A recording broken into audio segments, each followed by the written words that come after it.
তো গাইস আজকের এই ভিডিওতে নতুন ফটো এডিটিং শেখাবো। এখন যে মুভিটি ট্রেন্ডিংয়ে চলছে স্ত্রী 2 সেটার কনসেপ্টে আমরা একটা ফটো এডিট করব। তো গাইস এখানে আমি যে পিএনজিগুলো ইউজ করব সব লিঙ্ক ডিসক্রিপশন বক্সে দেওয়া থাকবে, সেখান থেকে গিয়ে তোমরা ডাউনলোড করে নেবে। আমি একটা এরকম ফটো ক্লিক করে নিয়েছি, জাস্ট এভাবে একটা ফটো তোমরা ক্লিক করে নেবে এইভাবে পোজে। তো জাস্ট এখানে ফটোটা ঠিকভাবে আগে আমি এখানে অ্যাডজাস্ট করে নেব। তো এখানে অ্যাডজাস্ট করার জন্য একটু আমি দেখব যে যেখানে আমাদের প্রপার হবে অ্যাডজাস্ট হবে সেরকম আমি এখানে অ্যাডজাস্ট করব। তো এখানে তারপর আমি শ্যাডো অপশানে ক্লিক করলাম, আর এখানে পজিশন যেটা আছে তো এখানে জাস্ট আমি অ্যাডজাস্ট করব যে শ্যাডোটা আমি কোন দিকে বস করাবো। তো এটাকে ঠিকভাবে আগে অ্যাডজাস্ট করতে হবে, তবে ফটো কিন্তু রিয়েলিস্টিক লাগবে, না হলে কিন্তু লাগবে না। তো তার জন্য এখানে আমি শ্যাডো অপশানে ক্লিক করে ফটোটাকে অ্যাডজাস্ট করা হয়ে গেছে আমার এখানে। তো এগুলো আমার কমপ্লিট হয়ে গেছে, অ্যাডজাস্ট করা শ্যাডো বাগারা সব অ্যাডজাস্ট করা হয়ে গেছে। তো এরপর এখানে যে আমাদের পিএনজিটা আছে সেটা এখানে আমি অ্যাড করেছি। তো জাস্ট এটাকে প্রপারভাবে আগে অ্যাডজাস্ট করতে হবে যাতে আমাদের রিয়েলিস্টিক লাগে ফটোটা। তো তার জন্য এখানে হাতের যে যেমন ধরে আছে মশালটা সেরকম টাইপের কিছু এখানে এডিটটা করব। তো তার জন্য এখানে মশালটা ঠিকভাবে এখানে অ্যাডজাস্ট করতে হবে। তো আগে দেখে নেব জুম করে যে ঠিকভাবে এটা অ্যাডজাস্ট হয়েছে। তারপর এখানে ইরেজার টুলে ক্লিক করলাম। তো এইভাবে এখানে জাস্ট আমি ইরেজ করে নেব। তো এখানে আমি একটু সময় ধরে কাজটা করব এখানে। তো এটা আমি একটু ফটাফট করে নিচ্ছি, ঠিক আছে। তো এইভাবে এটাকে জাস্ট আমি অ্যাডজাস্ট করব যাতে ফটোটা রিয়েলিস্টিক লাগে, সেরকম এখানে আমি অ্যাডজাস্টিং করে নেব। তো এখানে জাস্ট এইভাবে আমি ড্র করে নেওয়ার পর এটা এখানে আমাদের কমপ্লিট হয়ে গেছে। তো এরপর এখান থেকে আমি আরও একটা ফটো অ্যাড করব।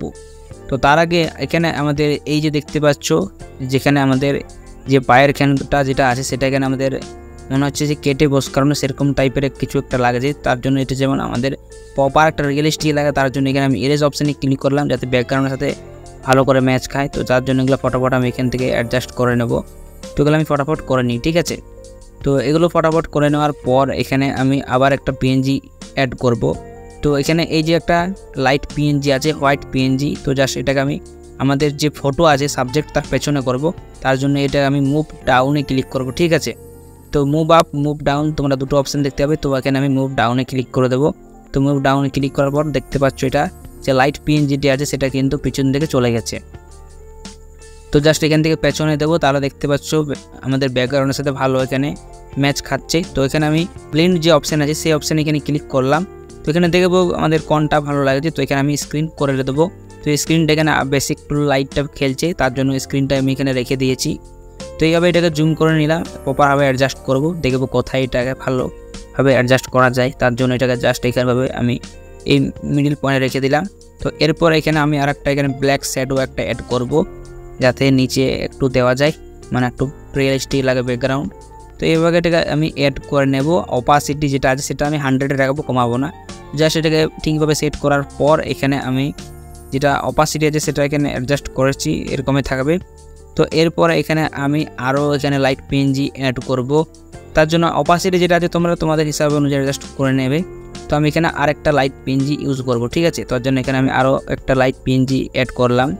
তো এটাকে আমি আবার মুভ ডাউনে ক্লিক করে দেব, ঠিক আছে। তো এটা আমি এই পিএনজিটা আবার এখানে নিচে থেকে দেব। একটু মানে লাইটটা কম লাগছিলো তার জন্য আমি আবার এখানে হোয়াইট পিএনজিটা ইউজ করলাম, না লাইট পিএনজিটা হোয়াইট লাইট পিএনজিটা ইউজ করলাম। অপাসিটি এটা অ্যাডজাস্ট করে দেখব কতটা দরকার, সেরকম আমি এখানে রাখবো। তো এখানে আমি এইভাবে এটাকে অ্যাডজাস্ট করলাম। তো এরপর এখানে আমি এই যে দেখতে পাচ্ছ ধোঁয়া ধোঁয়া টাইপের যে পিএনজিটা আছে সেটা এখানে আমি অ্যাডজাস্ট করব। তো তার জন্য এটাকে যেটা ইরেজ অপশানে ক্লিক করলাম। তো ইরেজ অপশানে ক্লিক করার পর এখানে আমি যে ফেস বডিতে যে ধোঁয়াটা লেগে আছে সেটা এখানে আমি ইরেজ করে নেব। তো দেখতে পাচ্ছ আমাদের ফটো কিন্তু কমপ্লিট হয়ে গেছে স্ত্রী 2 ফটো এডিটিং। তার আগে এটাকে আমি পিকচারে সেভ করে নেবো। তো ড্র টুলে যাব আর সেভ ইমেজে ক্লিক করব। তো এরপর এটাকে আমি লাইট রুম দিয়ে এডিট করব। তো লাইট রুম দিয়ে এডিট করার পর ফটোটা জাস্ট আমাদের এরকম দেখাবে, ঠিক আছে। আমি এখানে তোমাদেরকে লাইট রুম ফটো এডিটিংটা দেখালাম না, কারণ এটা যদি দেখায় তাহলে ভিডিওটা আমাদের অনেক বড় হয়ে যাবে। তো এটা আমি লাইট রুম দিয়ে এডিট করে নিয়েছি, ঠিক আছে।